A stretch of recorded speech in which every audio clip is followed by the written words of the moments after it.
Did you know that Pokemon classifies all of the Pokemon into 10 different colors? And some of them just don't make any sense whatsoever. Like Glalie is gray for some reason, and orange just doesn't exist. Today I'm starting my journey to beat every single Pokemon region or generation in a Hardcore Nuzlocke, while also only using one color that'll be randomly chosen for me every time I start the game. Once the color successfully defeats a region, it'll be removed from the potential color wheel, and the objective is to beat every single one of the 9 different generations using only one color. Our Pokemon Hardcore Nuzlocke Grand Challenge begins. We're only using one color per game, and our first color is purple. Now, if I lose, we'll respawn and get another color. That feels like a tough one to use. Now, if you look at the list of purple Pokemon, it's actually not bad. We get Starmie, Weezing, Gengar, Cloyster. We get Golbat in this game. Nidoking is good. Aerodactyl, that's sick. Even, you know what? Ditto could be genuinely quite useful here, actually. I could see Ditto doing, you know, something. If we can't get a starter of the color that has been chosen for us, then we're gonna randomly generate one. And our random starter for our purple Rod of Fire Red is a Shelder. Okay, that's not bad. If it has any water-type moves, that's good for Brock. And here is Ben the Shelder. He's got 69 experience, but Ben has slayed the Charmander, so he's already doing amazing. I can catch a Rattata. I'm not allowed to evolve it. You know what's great about this as well is purple is my favorite color of all time as well. So to start this grand challenge off with purple just feels right to me. Now I'm just going to weaken our Rattata a little bit here. No, he got a crit! Oh my god, I just failed the first encounter of the first run of the first attempt at the grand challenge. Oh, I'm so dumb. Okay, it was a crit. It was fine. All right, that was one of the few Pokemon that we're actually allowed to get in this game, and we just failed our encounter immediately, which is great. The great thing about Shelder, though, is that it learns Icicle Spear just in Fire Red Leaf Green, so this is going to make taking on Brock so much more manageable. Guys, I was looking at the wrong route list. I thought there was no chance that we would encounter a Rattata here and it would only be Nidorans. Turns out, Rattata does actually spawn here. But that's okay, because now we're gonna get a Rattata. Now we have the Rattata that we failed. I don't get a Nidoran before Brock, which is incredibly unfortunate. It doesn't even have guts. The one thing that would make this rat really worthwhile doesn't even have guts. Brock will hopefully be a pretty easy matchup because we do have Icicle Spear. Ah, I misclicked! No! Okay, that's not bad. That's fine. That's only 4 points of damage. Okay. We have Icicle Spear, which does a decent chunk of damage, and I did edge Shelder so that it will level up to level 15 after we knock out the Geodude, because while we are using level caps, I can't go above the highest gym leader Pokemon before we start the battle. Once we're in the battle, it's then okay for me to level up and get a bit more power. And Supersonic, which, you know, that could be all right as well. Who knows? Icicle Spear, oh, it's doing a lot. Now, I'm scared of Rock Tomb because Rock Tomb will come down and it's going to lower my speed. So if he gets a... Oh, he went for Tackle. Oh, he went for Tackle again. Do we speed tie right now? I think we're speed tying right now. But there we go. We did indeed beat Brock. We've at least done that. That is a great start for Ben. If we are still alive, later on, we can come back and get the old Amber and get ourselves an Aerodactyl. And that will be amazing. Fortunately, now that we've beaten Brock, we have the opportunity, the wonderful opportunity to finally catch ourselves a Nidoran male. Obviously, Nidoran is huge for a purple run. It's fantastic. It is not really amazing against Misty, I will say that. So I almost don't know if I want to evolve it before Misty or not. I feel like I should, but it's going to make me weak to water, so that's really tough. Zubat is also purple, even though it looks really, really blue. It's great that we have a Zubat now, but it can't evolve until level 22. And Starmie is level 21. So really, it's not going to be doing a huge amount. Well, actually, it does learn Bite. So there is some potential there. I think Mega Punch and Mega Kick are going to be quite useful in the Misty fight, but the only way to learn those moves is to evolve. So I'm pretty much forced to evolve here. I think I probably die to one Water Pulse from Misty's Starmie. And this isn't even considering the Staryu. Oh my god, this is going to be a tough fight. Before we decide whether or not to go to the Nugget Bridge or to just fight Misty, we do have an Ekans that we can get here. Now, Ekans is really good. At level 20, it learns Glare, which is a guaranteed paralysis. At level 13, it learns Bite, which is super effective against Starmie, and can flinch. So this is absolutely massive. Slytherin is a lonely nature. It has Intimidates, and we're basically gonna have to rely on infinite amounts of luck here. Like, so much luck. I really want to get Secret Power, which means we have to go over the Nugget Bridge, which means we have to fight 7 million trainers without over-leveling over level 21, which means we have to really budget experience here. Now, we have to battle this camper. There's no way way to get around battling this camper. It's a very important battle because we need to get secret power here because it is a strong physical move that we can teach to Shelda that we can use to fight the Staryu. This Misty fight is incredibly scary, but we do have a plan. The plan as it stands right now. We have edged Ben to just below level 22. He is holding a Personberry and has shell armor, so he can't be critted. If he is confused by Staryu's Water Pulse, he will be cured of that. I also gave him secret power so he can fight Staryu. The rest of the plan will unfold in the battle. But honestly, I feel like we have a 30% chance of winning. But we'll see. First, Staryu outspeeds me, goes Water Pulse. It does 10 damage. It didn't confuse, thankfully. And Secret Power gets a paralysis first turn. Oh my god, it's a generational run, Ben. You've done such a good job here. That will let him go to level 22 in the fight, which is pretty good. He's going to learn Aurora Beam, which is not that good, honestly, but, you know, it's nice to have, I suppose. But now, the real challenge of the battle begins, because there's a Starmie here, and that pretty much ruins my entire team. So I'm sorry, Milo, and I love you, but you're going to be a very wet rat now. If you could live one hit, that would be amazing. You can. You get confused. Okay. Okay, all I want you to do is just break through one time and just get a bit of chip damage. That's all. That's all. Okay. All right. You know what? That's not ideal, obviously. That's really less than ideal. But I'd rather you get confused than Ekans get confused because this is where the plan really comes together. See, we glare. First turn. Please don't get Water Pulse. Please don't get confused. Please don't get confused. Please don't get confused. Okay. We glare. It's paralyzed. And my Oranberry pops, which makes sure that this is not a 2-hit KO. It's now a 3-hit KO, and with Bite, I can outspeed. Now there's oh, we got the crits! We got the crits! We got the flinch! Yes! Let's go, Slytherin. Let's go! Yes, come on, finish it. Finish it. Oh, it's so close. Oh, we got the flinch again. We got the flinch again. She used a super potion. It's another crit! Oh my god, Slytherin, you were doing such a good job. Finish it off now. Finish up. Oh, it's so close. Oh, she's recovered. No, not like this. Not like this. Don't be doing this. Come on, please. Stop it. Stop it. Paralyze. Flinch. Paralyze. Flinch. There's another flinch! Let's go, Slytherin! And just like that, what seemed like an impossible task has been achieved. We have defeated Starmie, and we have defeated Misty with only purple Pokemon. Now, we did lose the first Pokemon of the Grand Challenge. It was, unfortunately, Milo, the Rattata, who valiantly sacrificed itself in battle. I'm sorry for your loss, Milo, but Ekans truly locked in then. I'm so proud of Ekans. And that opens the door for a couple of evolutions now. Now, that was a cracking victory, but this Team Rocket Grunt, this first guy, has something very important that we need. He gives us TM28, which is the wonderful, glorious Dig. The rival battle shouldn't be too bad here. I feel like we're appropriately leveled and we have decent enough power in our Pokemon. I have just missed Glare. Now, this is actually news to me. I didn't know that you could miss Glare in this game. Oh my god, it has a 25% chance to miss. If I had missed Glare against Starmie, oh, that would have been so bad. Oh my god, I didn't even know that was a thing that could happen. We would have lost on the spot immediately if we had missed Glare. Wow, okay.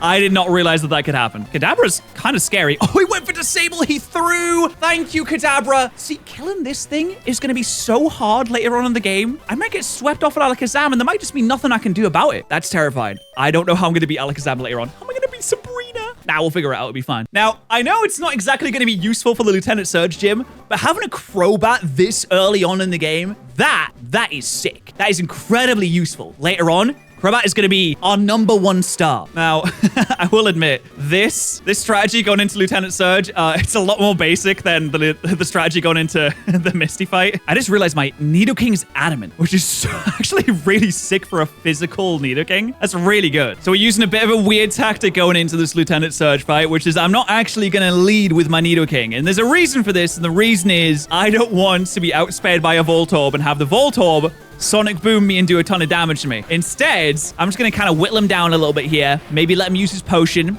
And then I can switch later without any damage on my Nidoking. Because the Nidoking is the most valuable player in this fight. Oh, you got a crit on me as well. Oh, wait, outspeed me. What? No. What? How did you? Ah!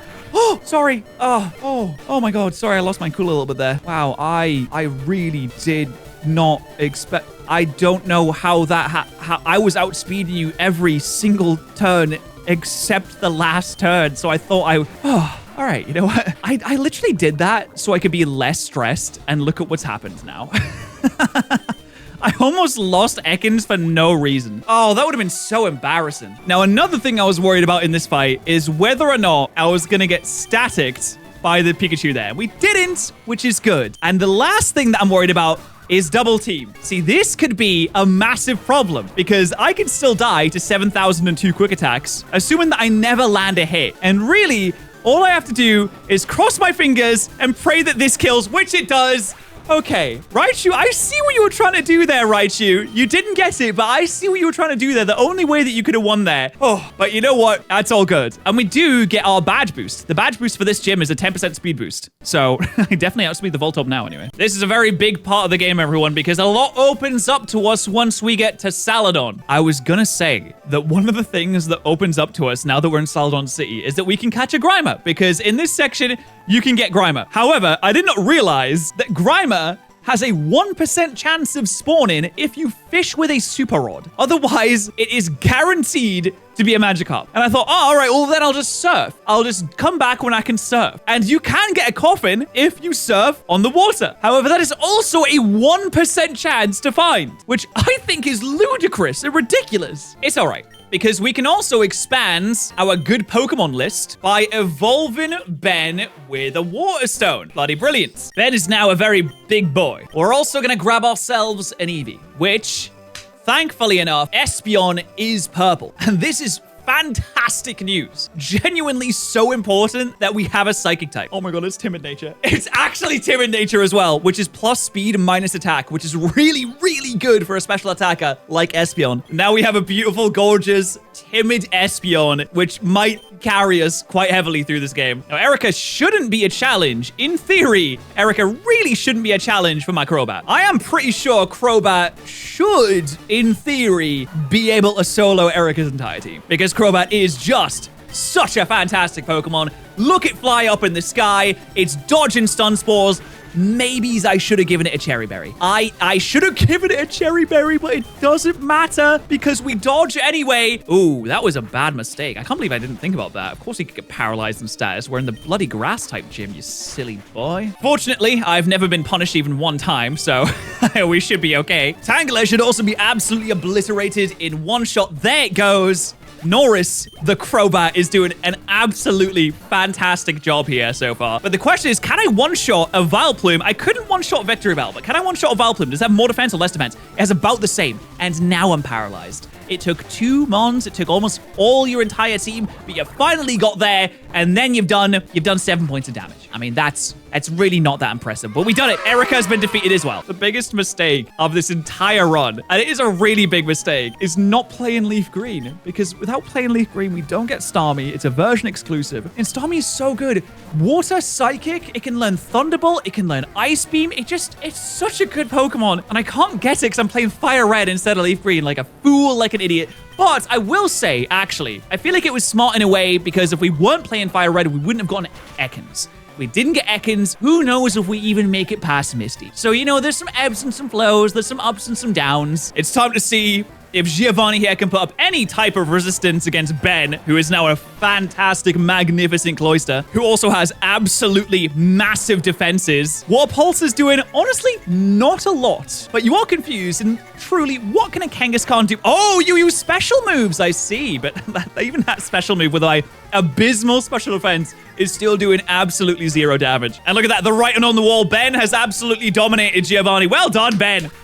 I'm so proud of you, Ben. You've done such a good job. Now that we have the Silph Scope, we can grab ourselves a Ghastly. And honestly, as good as Gengar is, I really don't know how much we're going to use this. It's cursed itself. Brilliant. Well, we got it. It is a little bit of a tough Pokemon to use, though, in Generation 3, because of this physical special split, which means that all Ghost-type moves and Poison-type moves, all of them, they're all physical. And Gengar's not the best physical attacker in the world. What nature is? It's Bashful Nature. I'm gonna be honest, I actually don't know what Bashful Nature does, but at the very least, it can maybe be like a Levitator. I actually think that this team slot will be taken up by Aerodactyl, because I know that we're going to use Aerodactyl. Aerodactyl is going to be super, super important. Although I'm not going to keep Arbok around, so maybe we'll just have it so we have a Ghost type. Like, having a Ghost type is always a good idea, right? So we have ourselves a Gengar, and Gengar could potentially be very useful in Elite Four. So we're going to teach Psychic to Espeon. Even though it learns it at level 47, we need Psychic for the Fuchsia Gym badge, and also, I think the Sabrina fights because Sabrina has a Venomoth, which is really weird. But we need Psychic because Psybeam, which it learns at level 36, is not strong enough to really be able to take care of all of Koga's Pokemon. Guys, I think Shiny Dratini kind of counts as purple in this game. Should we try and hunt for one? I'm not going to do that. That would be insane. The Rain Dance TM is kind of massive for 2 of the gym battles that we're going to do. For the last 2 gym battles, this could be a massive savior. This could enable our starter, the wonderful Cloyster, to sweep both gym battles straight up. So we're at level 40 to fight Koga. The level cap for Koga is 43, but I can't go at level 43 because Sabrina's level cap is 43, which is weird, and I don't know why they did it like that. So I'm basically under level going into this. But because we taught Psychic to Espeon, in theory, we should be able to one-shot every single one of his Pokemon because Espeon is so powerful, so good, so fantastic, and of all the purple Pokemon, might be the strongest and best and most impressive. There goes the Muck, and I believe that is the bulkiest Pokemon that Koga has on his team on the specially defensive side. I'm gonna be honest, I calced the Muck. I didn't calc the Weezin. I didn't even consider the fact that Weezin is a higher level than Muck. I thought the Muck was the highest one. But we got a crit anyway, so it doesn't matter. And folks, if you're using purple Pokemon, that is how you take down Koga. And what's fantastic about beating Koga means we can use Surf in the overworld, which means I don't even need to battle Sabrina or do Silph in order to get to Cinnabar Island. We can just go there right now. They had open world Pokemon games before you even realized it. Now we can get the final member. Oh, wait, not the Dome one. No, I didn't want the Dome one. I misclicked. I meant to do the old Amber. I'm so dumb. I have this disgusting Kabuto. This disgusting not purple Kabuto in its disgusting non-purpleness, which I hate. Now, we actually get the proper Aerodactyl, which, by the way, Aerodactyl does not look purple whatsoever on... That is the greatest thing I've ever seen. Aerodactyl is indeed purple, even though it looks really, really gray to me. I don't know, but it counts and it is usable. This is our amazing Aerodactyl, which looks... it looks really gray. I know the purple is on the wings, but I mean, come on, that's a great Pokemon there. It is Impish Nature, which is, I think, plus a Defense Nature, which is not ideal, honestly. Oh, it's plus Defense minus Special Attack. So actually, that's quite usable. That's very good. Ideally, that's the last Pokemon we have to catch in this entire run. Oh, we didn't even catch it as well. Now we're back in the Rock Tunnel because I need to get this kid to teach me Rock Slide. And he can only do it once. In the entire game, he can do it once. And I'm using my one time. I'm using my one freaking time to ask you, if you haven't already, subscribe, please. I'm using my one time. But now that we have Rock Slides, we can do a lot more damage. And it's ridiculous that Aerodactyl does not learn Rock Slide naturally, by the way. It's time for Aerodactyl to prove its worth as part of the new purple squad. The purple guys. Any Five Nights at Freddy's enjoyers out there? Because we are the purple guys. Rock Slide into Pidgeot immediately kills it. Wait. Hold on. Am I stupid or does Aerodactyl just sweep this entire team? Because Fly's definitely going to kill Execute. You have an Alakazam, but I outspeed you and Rock Slide one-shots you. You come in with Gyarados, but I know for a fact that this Gyarados doesn't actually have any water-type moves right now. For some reason. Some stupid reason. I don't know why. So it goes for Bite, does negligible damage. I hit it with an Ancient Power. It goes down. I get all the boosts. Charizard comes in. I'm Stab Quad Effective Ancient Power, and it's dead now. Oh my, Aerodactyl, guys. Aerodactyl is quite a good Pokemon. Guys, you know Lapras's shiny is technically purple. So if it's shiny, I guess we can use it. 1 in 8,192, and bam. Oh, we didn't get it. I can't believe. It was basically like 50-50 odds, and we didn't get it. That's tough. Now, Giovanni, I've also come readily prepared for your fight as well. All I need you to do is not poison me with Poison Sting right now. He went for Fury Attack. It's doing 3 points of damage per hit. Oh, that is pathetic. Unfortunately for you, Giovanni, you're not going to be able to do much anymore. This Rain Dance Cloyster, genuinely so good. So strong. Absolutely nothing is taking a hit from it. And the reason why they're not taking a hit is because they're not the greatest color in the world. Purple, obviously. Did you fake me out so that you could stall my rain?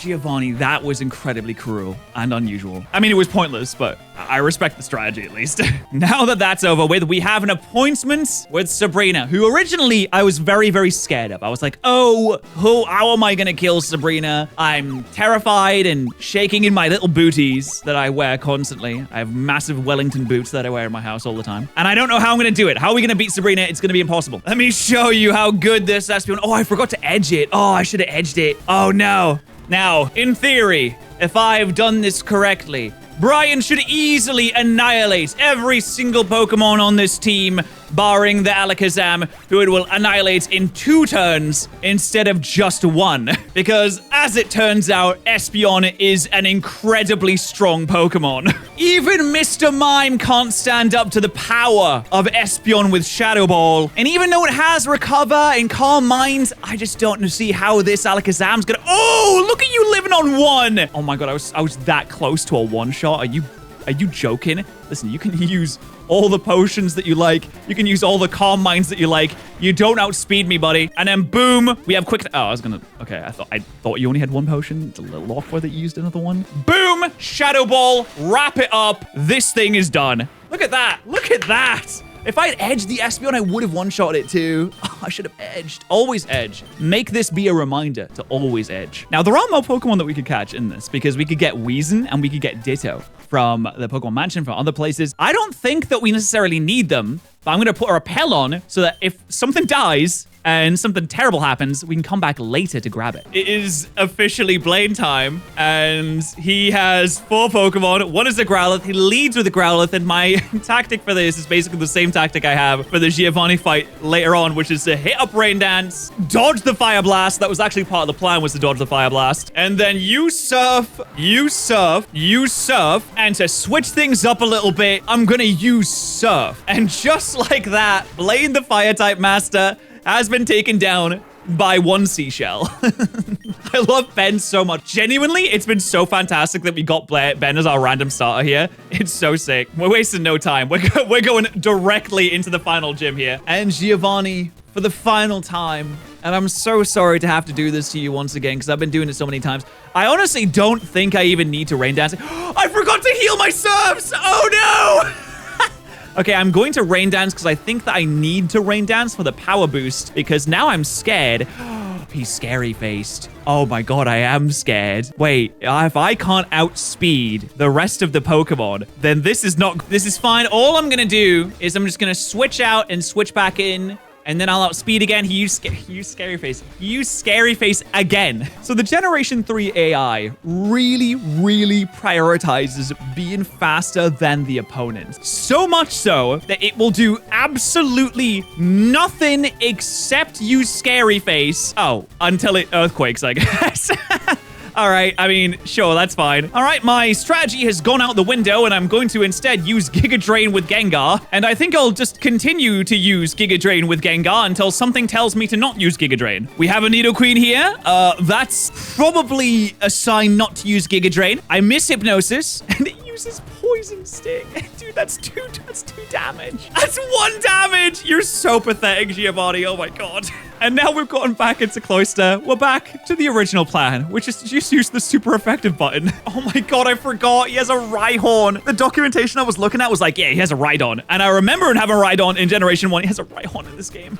This guy sucks. No wonder he had to disband his team. He's so pathetic. And that, right there, is the last gym badge. Now we have the last rival battle before the Elite Four, in which, once again, can I just say, absolutely fantastic job that Ben has been doing so far. But once again, Ben is going to be a massive MVP here, as it just absolutely slaughters Pokemon after Pokemon. He has a full team, but why has he not used a Leaf Stone yet? Like, what are we doing with an Execute at this point in the game? We've got all the gym badges. I mean, let's be serious. As soon as Alakazam comes in, we can just go onto our wonderful Brian. Ooh, you get a nice little special defense drop. But Shadow Ball should, in theory, one-shot here. Beautiful. We do absolutely have to switch on Gyarados, though. I really am being a little bit risky with some of these switches. I really can't afford to lose Gengar because I need it for Lorelei. But now that the Charizard's in, I'm really not that worried. Look at them. They're obsessed with Scary Face. Absolutely obsessed. We're just making faces. Like, oh, you're faster than me. You're Flamethrower. Oh, it's so scary. Oh, wait, he burned me. Okay, that's really bad.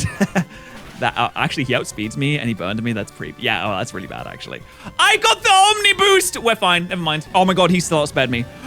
Oh, have I just thrown? Oh, if he crit me there, I would have been the massive throw. Oh, I did not need to risk that. I should have swapped. Oh, that was risky. And I just say, I've been so impressed with purple Pokemon throughout this game. When I was looking at the amount of Pokemon we could get, I was thinking, yeah, they're good. But are they good enough? And the answer is maybe, because I haven't finished the game yet.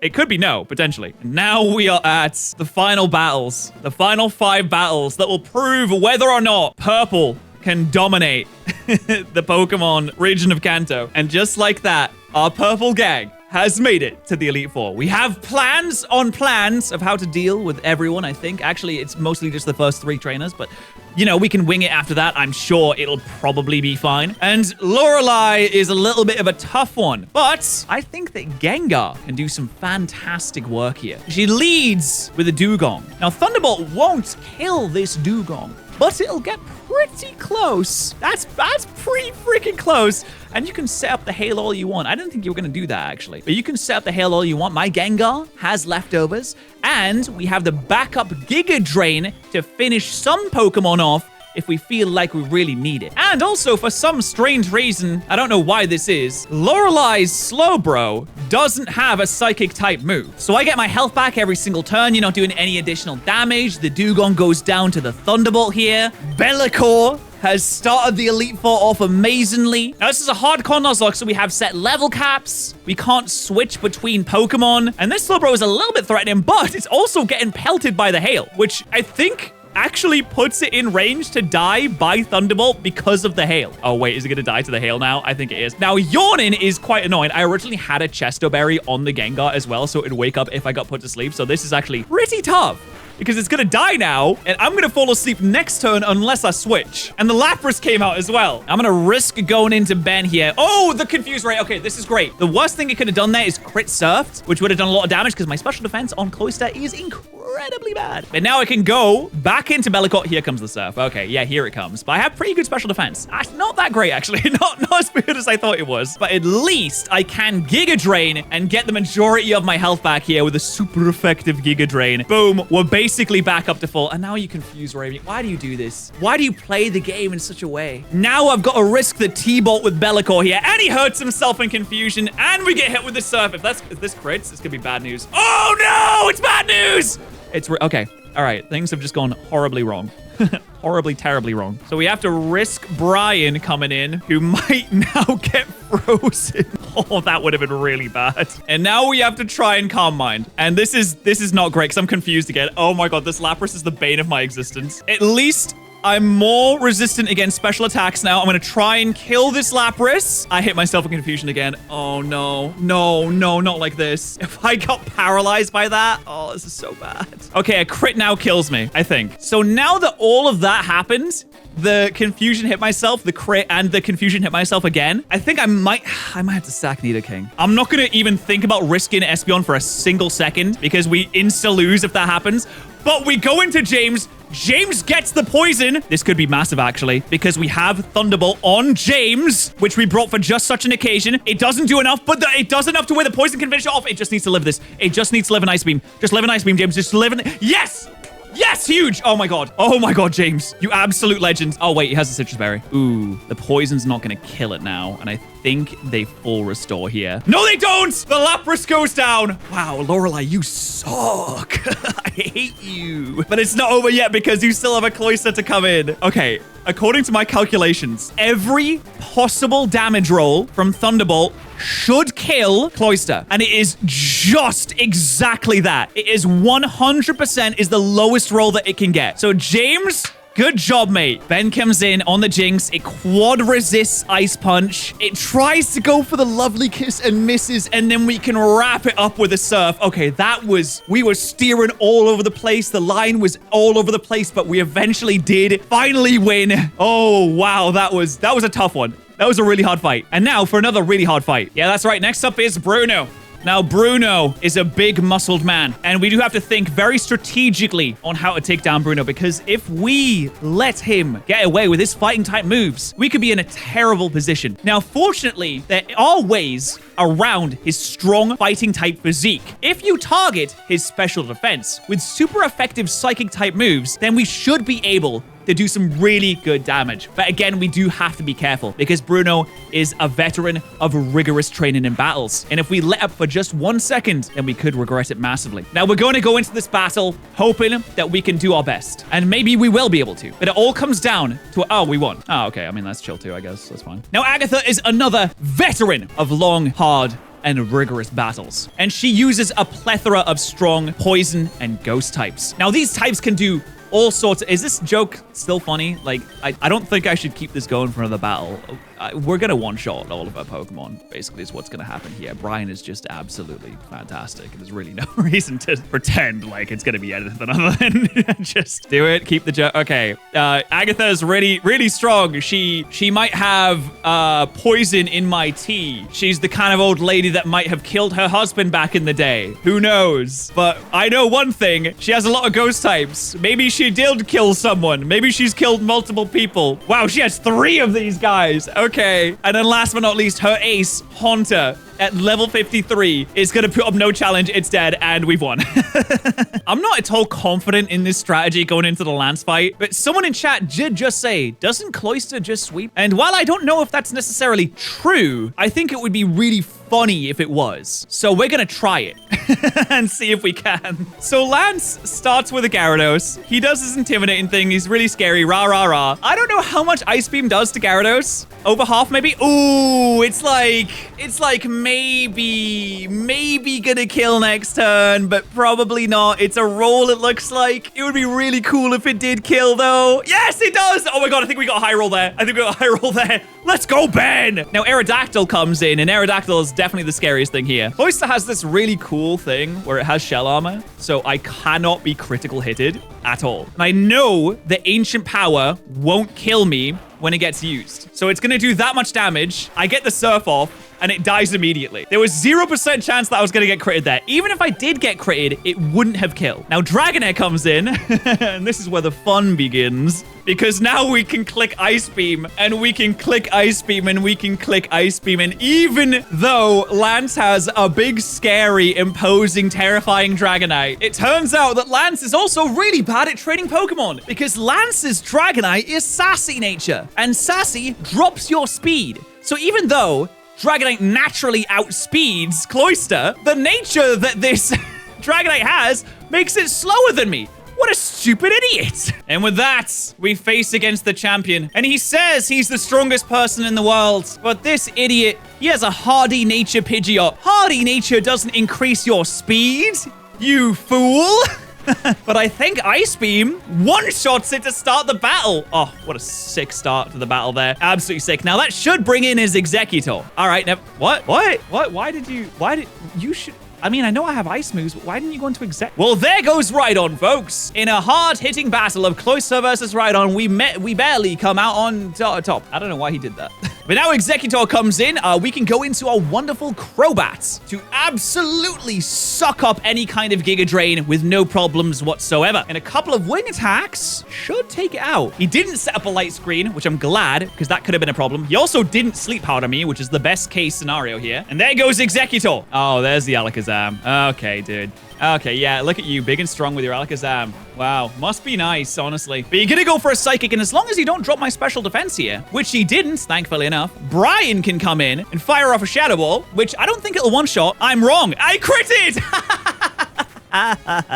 Purple Pokemon on top, folks. Now Gyarados comes in. Now Gyarados is... I will be the first to say, a little bit annoying. I'm just going to run Psychic. It can go for Thrash, and it would hurt quite a lot, but he goes for Dragon Rage instead. Because as everyone in the Elite Four knows, Dragon Rage is one of the best moves in the game. And you could really tell because 3 Pokemon in the Elite Four have Dragon Rage, a move that does 40 damage.